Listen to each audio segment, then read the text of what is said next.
If this video gets 1,000 likes, I'll make a special video about the 5 Chinese stocks to avoid and also the 5 Chinese stocks that you should be invested in. So smash that like button and shock the algorithm. Now, of course, today I got some very awesome news for you guys. First of all, NIO stock has convincingly broke above and out of the falling wedge, which is very bullish, and it looks like we're about to go up. Now you're asking, hey Mr. P, what's the really cool awesome news? Well, first of all, the really awesome news is that the ET7 is ahead of schedule.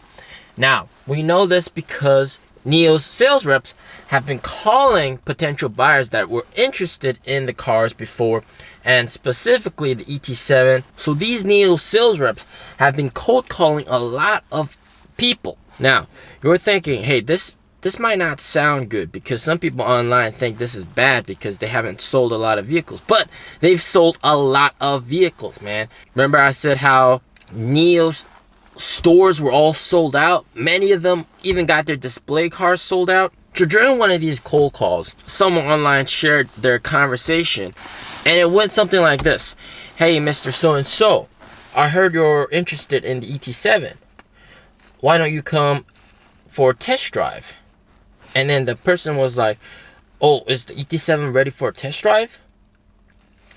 And the sales rep said, well, you can test drive the EC6 and the ES6 and the ES8 right now, and you can test drive the ET7 in December. What people got out of that conversation was that, hey man, the ET7 is still not available, but you guys all know that the ET7 is actually scheduled to be released in 2022.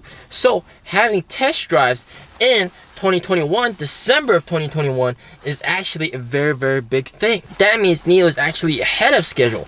And if you guys been following me, and this is why you gotta subscribe and hit the bell, you guys will know that in one of my recent videos, I talked about how the first production ET7s rolled off the line. Well, it was a test production run. I'll link the video in the description down below. Basically, they pumped a bunch of ET7s. You know, these are full-fledged ET7s, but the software is still not the full version yet because of how the car has different sensors than what NIO currently has. The entire NIO OS 3.0 is very different from what I have, right? Here, I have NIO OS 3.0 Aspen, right?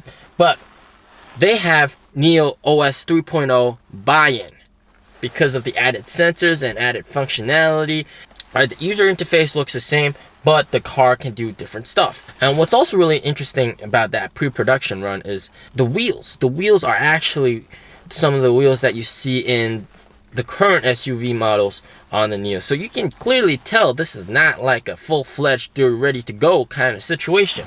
They do have ET7s out. They actually have a bunch of ET7s out. They have so many ET7s out that they've been lined up on the road, and people are just like, what? How come there are so many ET7s out here? So those are obviously for test driving, mostly interior employee test drives. Management, they do test drives, see how the system all works and everything. But for all you guys that aren't in China, that are thinking the ET7 is still not out, they got maybe a couple hundred of them already produced, just all wrapped up in camouflage, being test driven around. This is obviously some very good news, and that means as soon as test drives begin in December, people can start placing more orders of the ET7, and this will obviously drive up the demand. And the ET7 is a separate factory, so you don't have to worry that much about supply constraints. So that's something definitely worth looking out for. Now, the second awesome big news that I can't wait to share with you guys. Some of you guys probably already know about this, but you just don't understand the full potential, my friend. And it's the fact that NIO has publicly stated that they are willing to let other EV companies use their battery swapping system. Now, it's not as easy as saying, hey, I'm a Tesla and I go drive into a battery swap station and get my battery swapped. No, it doesn't work like this. You have to have the whole entire skateboard, right? The skateboard itself and all the battery and everything in the car, especially the bottom portion of the car, has to be exactly the same as a NIO. So this also means that not only will there be huge licensing fees for this whole battery swap system. If you want to use my battery swap system, sure. You know, we got so many battery swap stations. You're welcome to use it. You can pay us a fee. But it also means that if they even want to use that system, they have to start designing the car with Nio's skateboard. And that also means that there's all that kind of extra fees that they have to pay to Nio, you know, for using their technology, for using the battery swap mechanism, for using their suspension system. Now, I've talked to several Nio owners, right? And we had this sort of a debate about, hey, is this gonna work out? And overwhelmingly, even though some of us were skeptical, including me, I'm also a bit skeptical. Like, if you're gonna pay that much in licensing fees and also for the skateboard mechanism, why can't you develop your own battery swap system, right? And the logical way to think about it is, if I can get the funding to develop my own battery swap system and deploy my own battery swap stations, after 10 years of this, I'll have something that's worth a lot of money. Whereas if I just license Nio's technology, I just license and use Nio's stuff, right? I pay a fee for this, I spend money, but after 10 years, I don't have anything that's worth anything, right? It's all tied up to Nio. What's the counter argument to that, you might ask? Well, the counter argument to that is the amount of capital required to deploy all these swap stations. All these swap stations, have them in prime locations, have them manned and ready, and this whole entire network, that itself is the moat. Nio is aiming to have around 700 to 800 swap stations by the end of this year. Now, that's not something that can be easily challenged, right? Even if you had massive funding. And what's become apparent is that Nio spent about 5 billion RMB, which is roughly about 800 million US dollars, just on swap stations. So with that much infrastructure, it's pretty much unmatched when it comes to battery swapping, right? Nobody else can spend 800 million and deploy these battery swap stations. So it's like a moat, and the barrier of entry is very, very high. And Nio has it set up so that right now it's a network that you can go from one place to another only using battery swap stations without even having to charge. The fact that they have so many of these swap stations spread out evenly, it's so convenient to just swap and go.